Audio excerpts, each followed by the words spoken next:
الحمد لله وكفى وسلام على حبيبه المصطفى أما بعد فأعوذ بالله من الشيطان الرجيم بسم الله الرحمن الرحيم والذين جاءوا بالصدق وصدق به أولئك هم المتقون صدق الله مولانا العظيم۔ بارگاہ رسالت مواب صلی اللہ تعالی علیہ وسلم میں درود پاک کا ہدیہ پیش کریں۔ اللہم صلی علی سیدنا محمد معدن الجود والکرم وآلہ واصحابہ الکرام وابنہ الکریم وبارک وسلم صلاة دائمة سرمدا ابدا۔ اسلام میں ایمان کسے کہتے ہیں؟ ایک سب سے بڑا حصہ ایمان کا دل سے تصدیق کرنا، دل سے ماننا، یہی ایمان ہے، یقین کرنا۔ باقی جو اعمال ہیں، نماز، روزہ، حج، زکوٰۃ، یہ سب یہ اسلام ہے، لیکن ایمان کا تعلق دل سے ہے، قلب سے ایمان کا تعلق ہے، اور اسلام ظاہری اعمال میں ہے۔ تو ایمان اور اسلام کو تھوڑا بہت فرق آپ نے محسوس کیا ہوگا، قرآن پاک میں بھی موجود ہے۔ تو تصدیق کرنا یعنی کسی چیز کو دل سے ایکسپٹ کرنا، یہ ایمان ہے، اور اس کے بعد جو مانا ہے اس پر عمل کر کے دکھانا، یہ اسلام ہے۔ بغیر دونوں کے آپ کا دین مکمل نہیں ہے۔ بہت سارے لوگ ظاہری طور پر مسلمان تو ہو سکتے ہیں لیکن مومن نہیں ہو سکتے، مطلب ایمان نہیں ہے، مسلمان دکھ رہے ہیں، یہ بہت بڑی بات ہے۔ اور قرآن پاک میں اللہ تعالیٰ فرماتا ہے قالت الاعراب آمنا ولکن قولوا اسلمنا۔ اللہ تعالیٰ فرماتا ہے اعرابی کچھ لوگ یہ کہتے ہیں کہ ہم ایمان لائے، اللہ فرماتا ہے نہیں، بلکہ یوں کہو ہم اسلام لائے۔ ایمان اور چیز ہے اور اسلام اور ہے، اور دونوں کی تکمیل کے بعد وہ اس کا دین مکمل ہے۔ اب میں آپ کو سب سے پہلی چیز بتاتا ہوں، تصدیق، دل کی تصدیق کیا ہے۔ اللہ کے نبی صلی اللہ تعالی علیہ وسلم نے فرمایا اللہ ایک ہے، اس کو مان لیا، یہ تصدیق ہے۔ رسول پاک صلی اللہ علیہ وسلم نے فرمایا کہ میں اللہ کا آخری رسول ہوں، مان لیا، یہ تصدیق ہے۔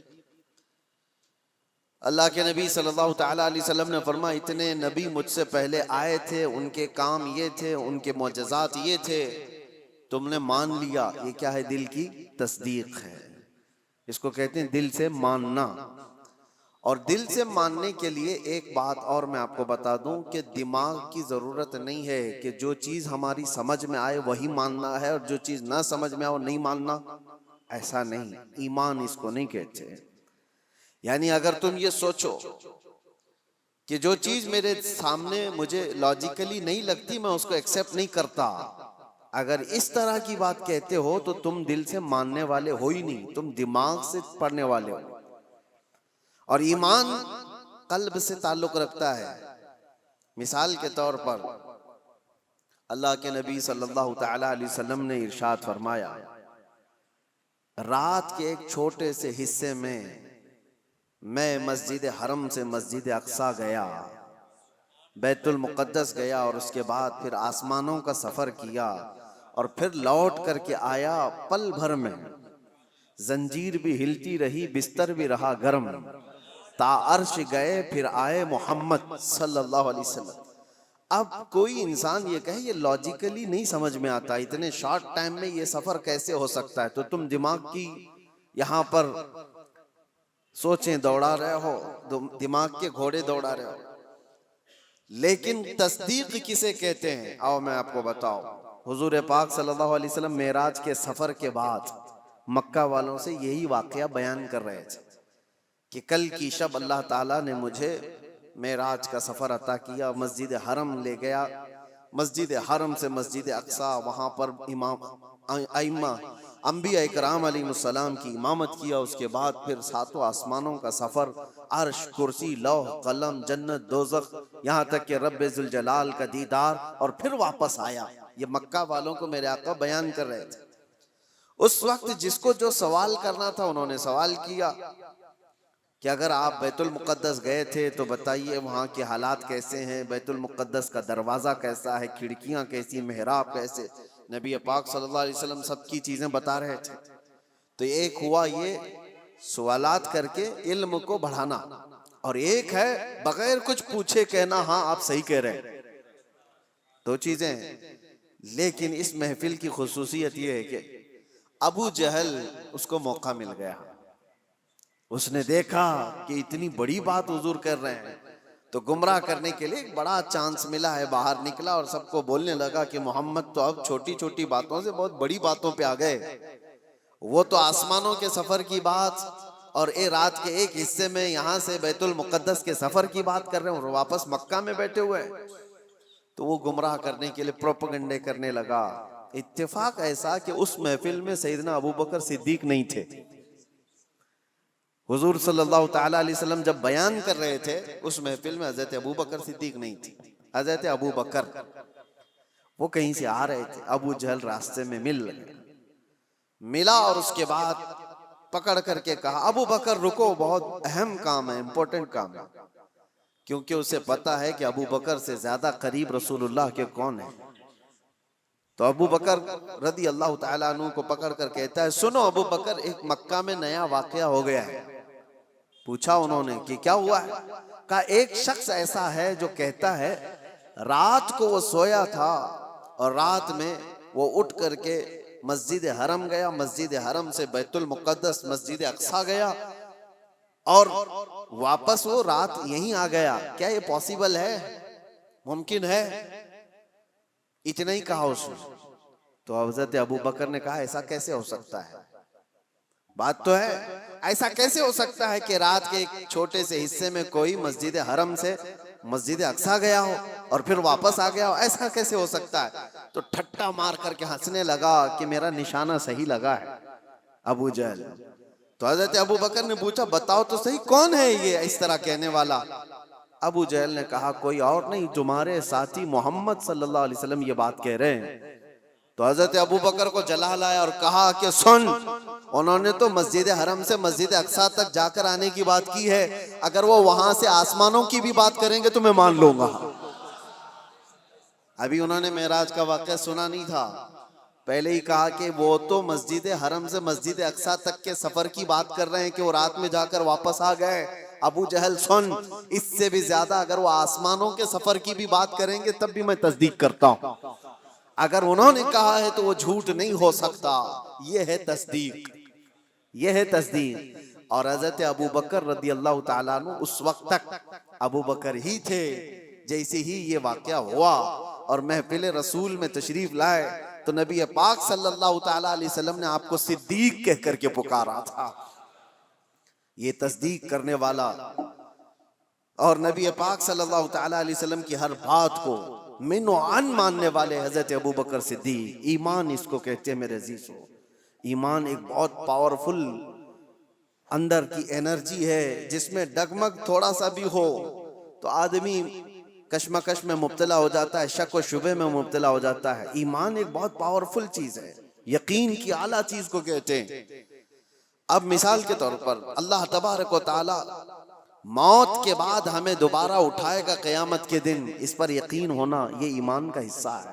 ایسا یقین ہونا چاہیے کہ آپ کے اندر ذرا برابر بھی شک و شبہ نہ ہو، کیسے اٹھائے گا، کیسے ہو سکتا ہے، جل گئے، مر گئے، کٹ گئے، شیر کھا لیا، پانی میں ڈوب گیا، آگ میں جل گیا، کیسے اس کو اٹھایا جائے گا؟ رب تعالیٰ نے قرآن میں مثالوں کے ذریعے سے ہمیں بتایا ہے کہ وہ رب العالمین جو پانی کے ایک قطرے سے تمہیں پیدا کر سکتا ہے، تمہارے ختم ہونے کے بعد وہ دوبارہ کیوں نہیں اٹھا سکتا؟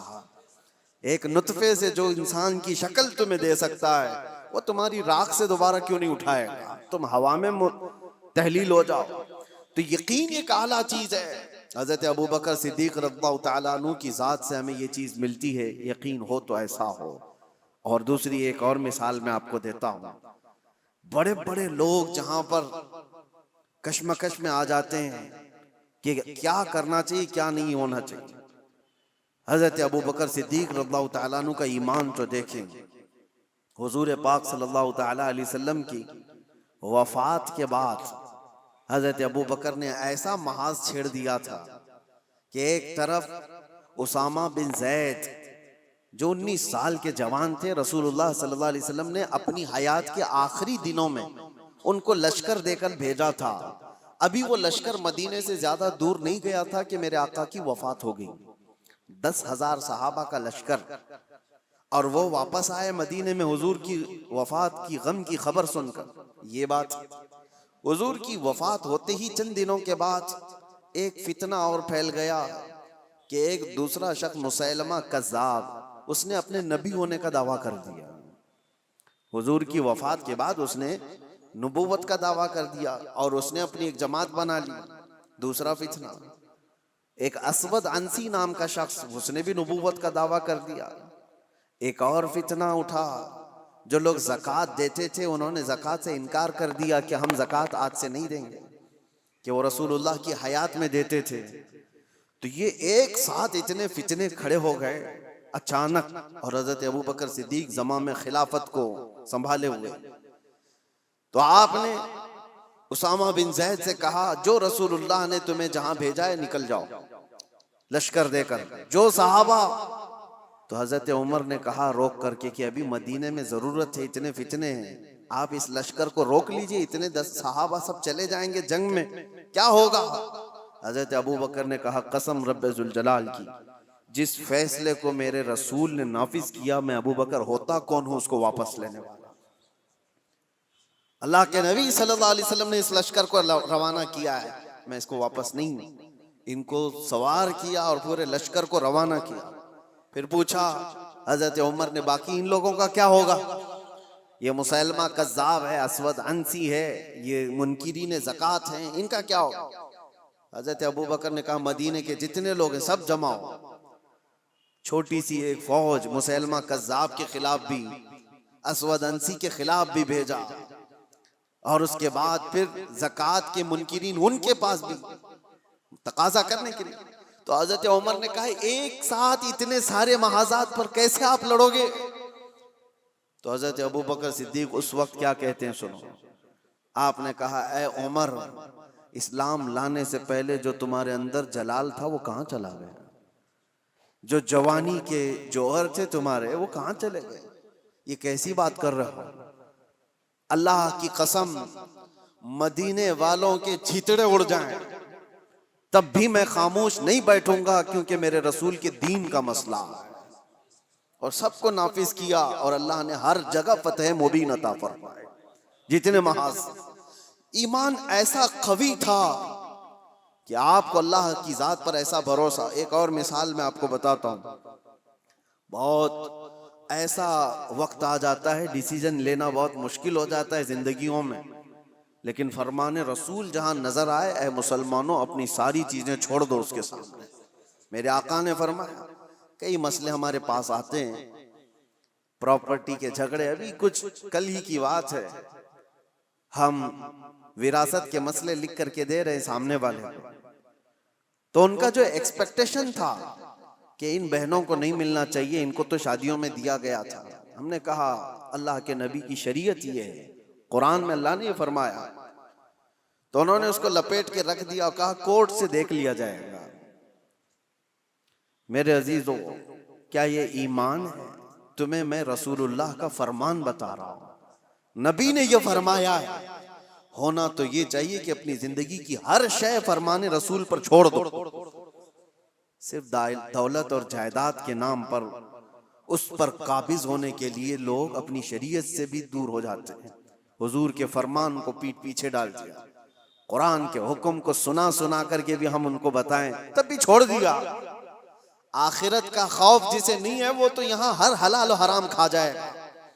ایک بات یاد رکھو، ایک بالشت زمین اگر کسی کی قبضہ کیا ہے، حضور صلی اللہ علیہ وسلم فرماتے ہیں 7 زمینوں کا طوق بنا کر قیامت کے دن اس کے گلے میں ڈالا جائے گا، وہ اٹھ نہیں پا رہا ہوگا، اٹھ نہیں پا رہا ہوگا اس دن، 50,000 سال کے برابر کا ایک دن قیامت کا، اس دن کے عذاب سے ڈرو۔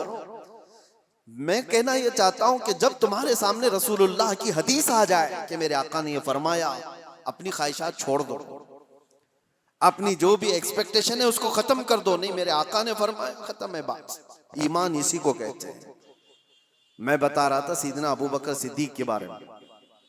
حدیبیہ کا موقع ہے، نبی پاک صلی اللہ علیہ وسلم 1400 صحابہ کو لے کر مدینے سے نکلے مکہ عمرہ کرنے کے لیے، لیکن حالات ایسے تھے کہ مکہ والے عمرہ کرنے نہیں دے رہے تھے۔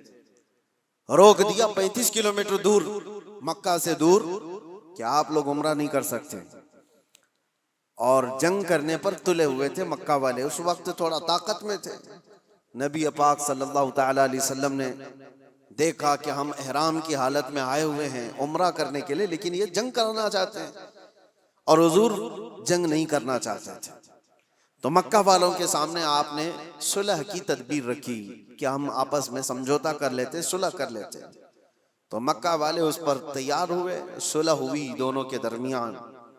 سنیے، بظاہر ایسا لگتا تھا کہ حضور صلی اللہ تعالی علیہ وسلم مسلمانوں کی جانب سے دب کر کے صلح کی گئی ہے، ظاہراً ایسا لگتا تھا، کیونکہ مکہ والے اپنی ساری شرطیں رکھے ہوئے تھے اس میں کہ اگر ہمارا کوئی آدمی مدینے چلا گیا بھاگ کر تو آپ کو اسے واپس کرنا پڑے گا، اور اگر آپ کا کوئی آدمی ہمارے پاس آیا تو ہم واپس نہیں کریں گے۔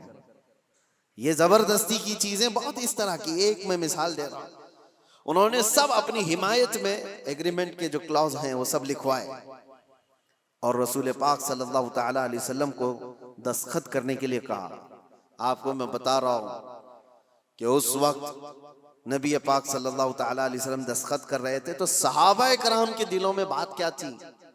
سب یہ دیکھ رہے تھے کہ یہ مکہ والے کیسے ہم کو جھکا رہے ہیں، ہم تو جنگ بھی کر سکتے ہیں، جب ہم 313 تھے تب نہیں ڈرے، آج 1400 کی تعداد میں 313 نکلے تھے بدر میں، اور یہ 6 ہجری کے بعد کی بات ہے۔ جنگ بدر تو 2 ہجری میں ہو گئی تھی۔ 4 سال کا جنگوں کا انوبھو بھی تھا، تجربہ بھی تھا۔ صحابہ کہتے ہیں نہیں ہم لڑ لیں گے ان سے اور مکہ میں جا کر عمرہ کریں گے، کون روک سکتا ہے؟ لیکن حضور فرما رہے تھے نہیں، صلح کرنا ہے۔ صحابہ میں یہ بات پھیلی کہ جنگ کرنا ہے، جنگ کرنا ہے، لیکن کوئی بھی حضور کی بارگاہ میں بولنے کی ہمت کیسے کرے؟ اللہ کے نبی تو یہ جو عقد ہے، یہ ایگریمنٹ ہے، اس پر سائن بھی کر رہے ہیں۔ تو اس کے بعد اب جو بات مجھے عرض کرنی ہے اس حدیبیہ کے موقع پر، وہ میں بتاتا ہوں۔ حضرت عمر صحابہ کے پاس جا کر کے کہہ رہے تھے کہ چلو بولتے ہیں رسول اللہ کی بارگاہ میں کہ آپ جنگ کی اجازت دیں ہمیں، ہم ان کے پرخچے اڑا دیں گے، ان کے ساتھ ایسی جنگ کریں گے کہ یہ ہمیشہ یاد رکھیں گے کہ اللہ کے گھر سے ہم کو روکا ہے، آج ہم طاقت میں۔ حضرت عمر کے اس بات پر صحابہ جمع بھی ہو رہے تھے۔ پھر آخر میں حضرت عمر کہاں آئے؟ حضرت ابو بکر کے پاس۔ حضرت ابو بکر بھی خاموش بیٹھے ہوئے تھے کہ رسول اللہ نے فیصلہ لے لیا ہے تو اب کیا ہے؟ صحابہ نافرمانی نہیں کر رہے تھے، بلکہ وہ انتظار کر رہے تھے شاید وہی آ جائے گی اور حکم بدل جائے گا، اللہ کی طرف سے کوئی حکم آ جائے کہ جنگ کرو، ہم کریں گے۔ اس انتظار میں صحابہ تھے۔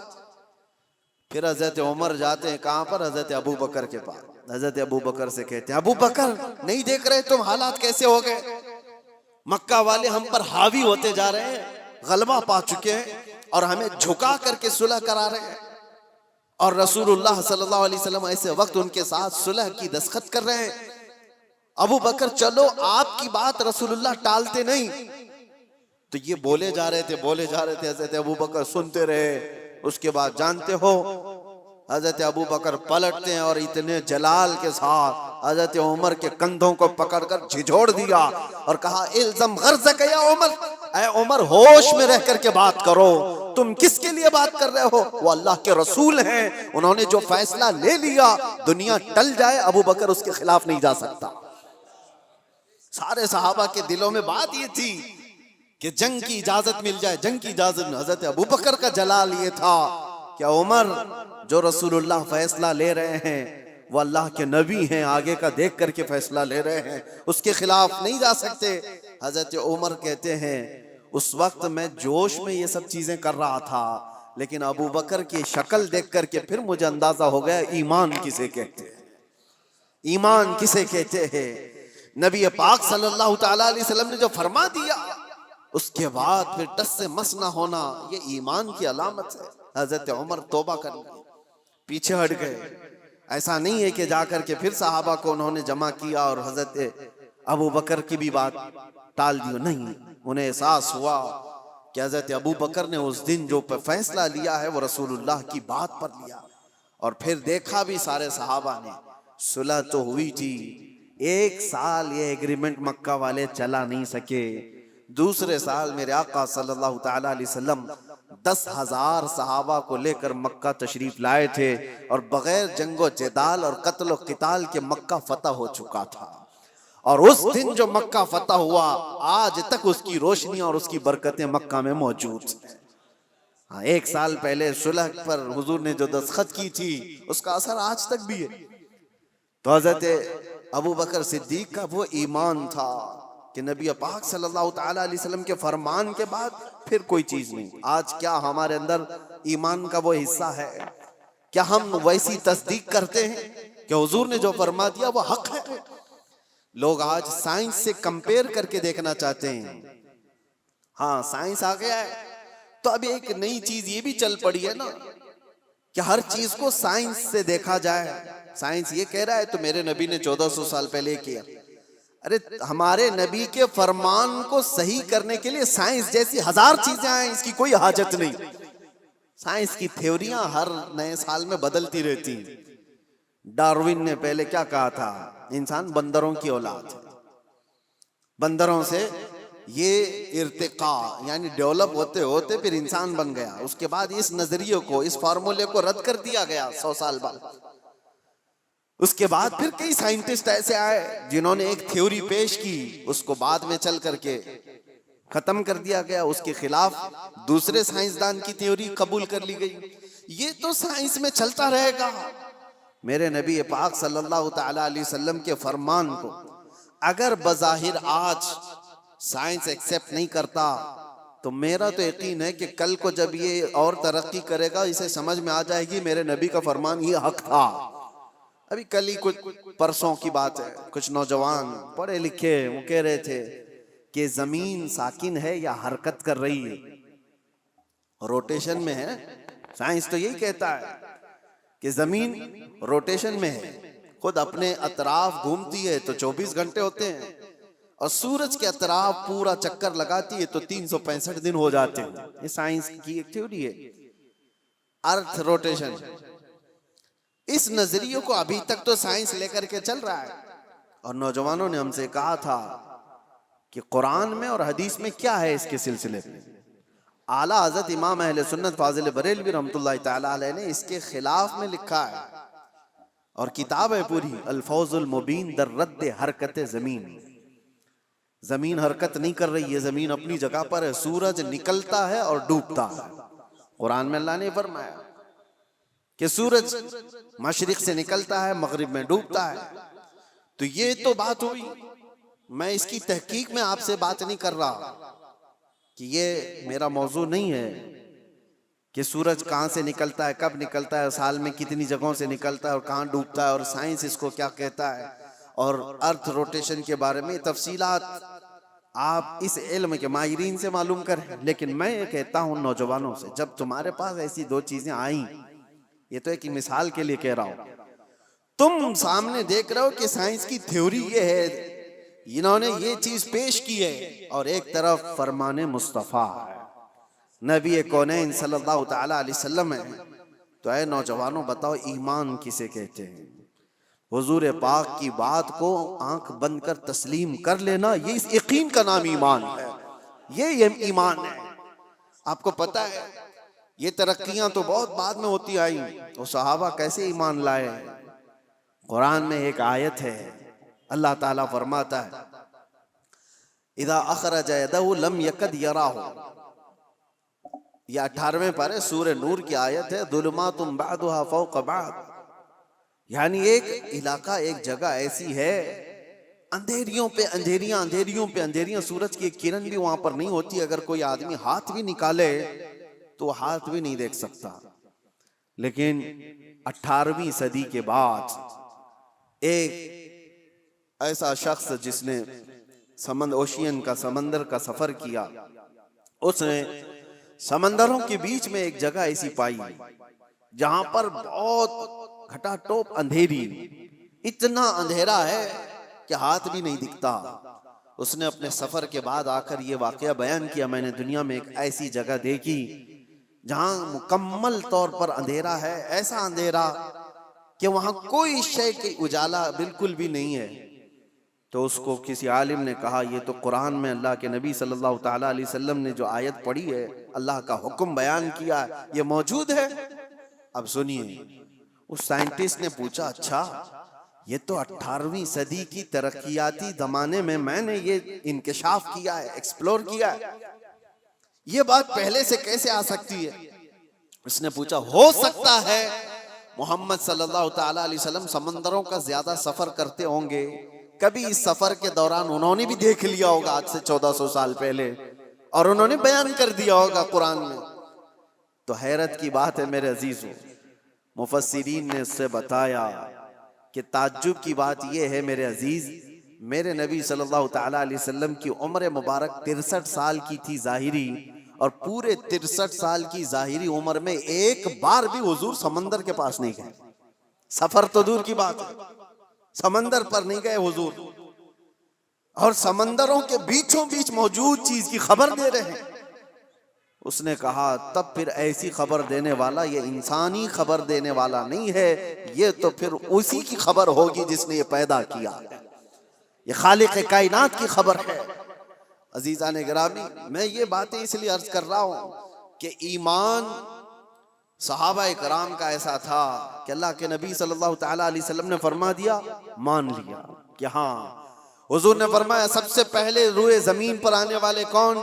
آدم علیہ السلام۔ دیکھا کسی نے نہیں، سارے نے مان لیا کہ ہاں آدم علیہ السلام آئے تھے، ان کی بیوی حضرت حوا تھی، ان کے بعد انبیاء کا سلسلہ آیا، حضرت شیس علیہ السلام، حضرت نوح علیہ السلام، حضرت ادریس علیہ السلام، حضرت ابراہیم، حضرت اسماعیل، حتیٰ کہ پچھلے زمانے کے بہت پیچیدہ مسئلے تھے جو لا ینحل جس کو کہتے ہیں، مطلب حل نہیں ہونے والے، 550 سال تک یہودی اور عیسائی جنگ کرتے تھے۔ کس بات پہ پتہ ہے؟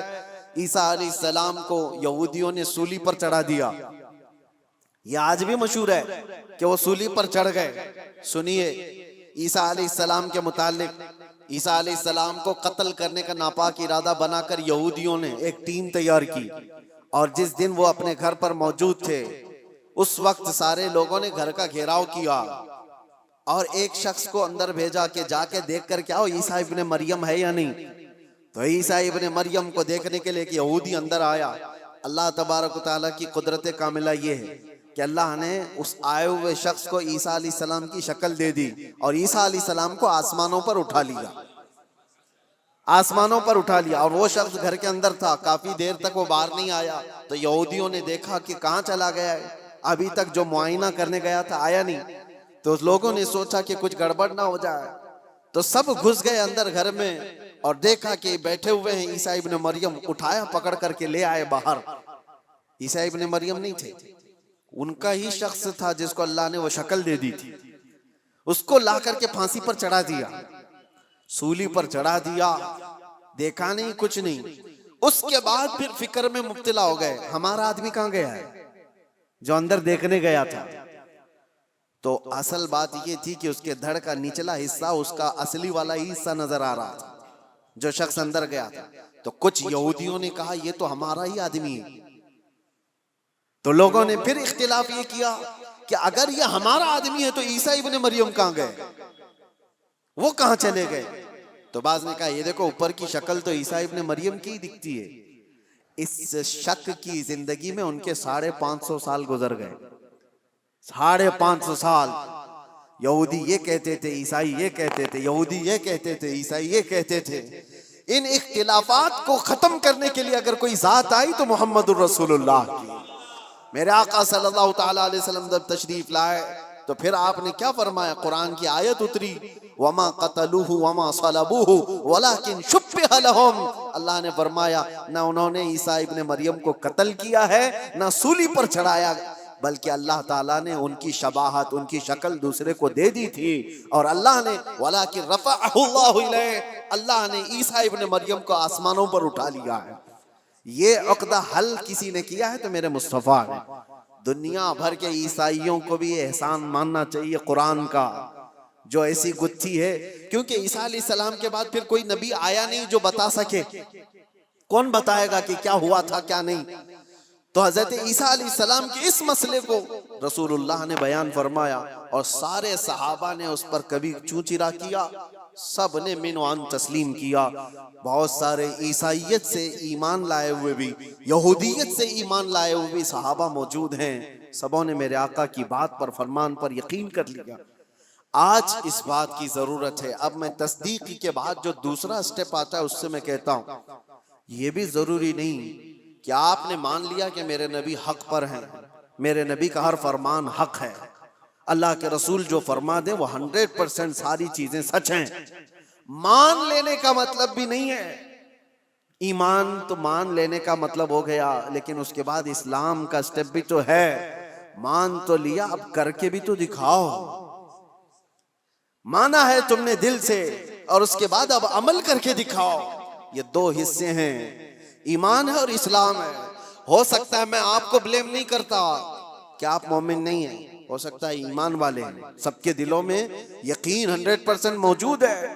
اور اگر وہ یقین ہے تو پھر ظاہر کیوں نہیں ہے، دکھتا کیوں نہیں ہے؟ کچھ وہ ہیں جن کا اسلام دکھتا بہت ہے، کوئی نماز چھوڑتے نہیں، کوئی نماز ان کی نہیں چھوٹتی ہے، تہجد بھی پڑھتے ہیں، سب کچھ کرتے ہیں، دکھ تو بہت رہا ہے، لیکن دل کی بات اگر دیکھی جائے تو حضور کی محبت ہی نہیں ہے. تو یہاں ایمان ہی نہیں، اسلام دکھ رہا ہے. اور کچھ وہ ہیں جن کا ایمان تو ہے دل کے اندر، میرے نبی کی محبت بھی ہے، لیکن عمل نہیں دکھتا، اسلام پر نہیں آتے. جب یہ دونوں چیزیں کمپلیٹ ہو جائیں تو تمہارا دین مکمل ہے، ورنہ میرے عزیزو اسی میں رہ جائیں گے. اب میں ایمان آنے کے بعد جو سٹیپ ہے، نوجوانوں اس کی ذمہ داری آج کے دور میں ہے تمہارے ساتھ. آج کے دور میں تمہیں عمل کے میدان میں وہ دکھانا ہوگا. اگر حضور صلی اللہ علیہ وسلم نے فرمایا جھوٹ حرام ہے تو تمہاری زبان پر جھوٹ تو نہ ہے. دنیا نے تمہیں جھوٹا کیوں کہہ دیا؟ کچھ لوگ زبان کھولیں تو جھوٹ بولیں، گالی گلوچ. حضور پاک صلی اللہ تعالی علیہ وسلم نے فرمایا فاسق کی علامت ہے، یہ فسق ہے. اور ہر بات پر گالی دینے والا بات کرنے پر اس کا نور ایمان ختم ہونے لگتا ہے، اس کا نور ایمان مرجھانے لگتا ہے. تو یہ زبان کے ذریعے سے تو تمہیں ثابت کرنا ہوگا ایمان ہے تو میری زبان بھی صاف ہے. اور تمہارا ایمان تمہاری آنکھوں سے بھی نظر آئے گا. جب چلو تو تمہاری آنکھیں اگر نیچی ہیں، تم بے حیائی کو نہیں دیکھتے، تم انجان عورتوں کی عزتوں کو تار تار نہیں کرتے، تو تمہارا ایمان تمہیں عمل کرا رہا ہے، تمہارا ایمان تمہیں عمل بھی کرا رہا ہے. اسی لیے اقبال کی اس بات پر میں گفتگو ختم کرتا ہوں. اقبال نے کیا کہا، بہت اچھی بات ہے. خرد نے کہہ دیا لا الہ تو کیا حاصل. خرد کس کو کہتے ہیں؟ دماغ کو، یا دل کی بات سمجھ لیں. خرد نے کہہ دیا لا الہ تو کیا حاصل، دل و نگاہ جو مسلمان نہیں تو کچھ بھی نہیں. لا الہ الا اللہ پڑھتے ہو اور ایمان تمہارے دل میں ہے، لیکن نہ نظروں سے نظر آ رہا ہے نہ ہاتھوں پاؤں سے نظر آ رہا ہے. دل و نگاہ جو مسلمان نہیں تو کچھ بھی نہیں. اور اسی لیے اقبال کی یہ بات بھی، یہ تیرے مراقبے، آپ نے کیا کہا ہے، جیسے مراقبے میں بیٹھا ہے، ذکر کی مجلس میں ہے، محفلیں ہیں، سرور ہے. یہ تیرے مراقبے، یہ تیری محفلیں، یہ سرور کی محفلیں، جو تیری تنہائی کی نگہبان نہیں تو کچھ بھی نہیں. تم یہ ساری چیزیں تو کرا رہے ہو، ادھر نماز پڑھ رہے ہو، صفوں میں کھڑے ہو، اور باہر اگر چپل چوری کر رہا ہے تو کون سی نماز پڑھ کے آیا؟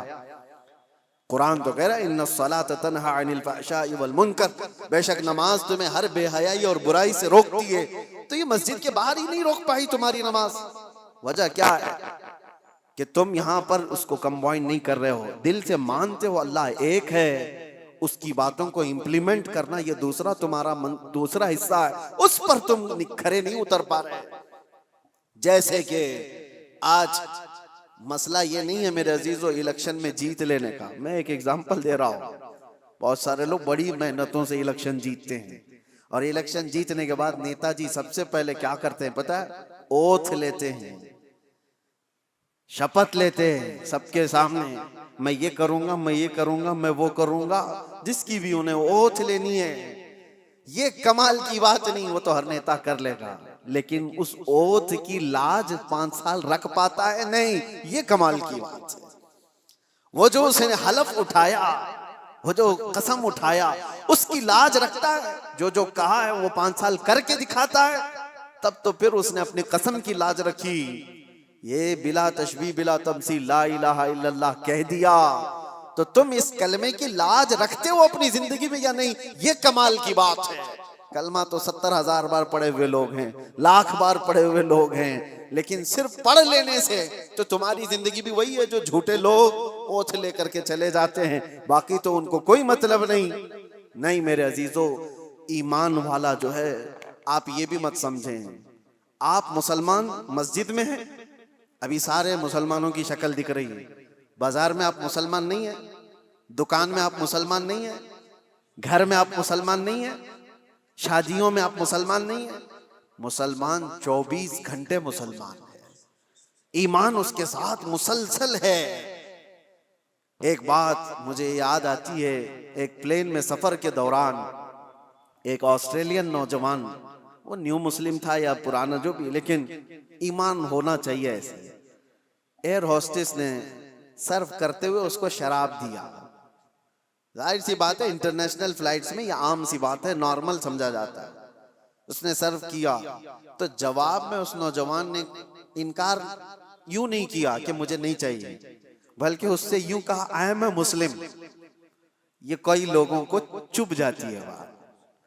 اس نے نہیں کہا میں شراب نہیں پیتا مجھے نہیں چاہیے، اس نے جواب میں کہا آئی ایم اے مسلم۔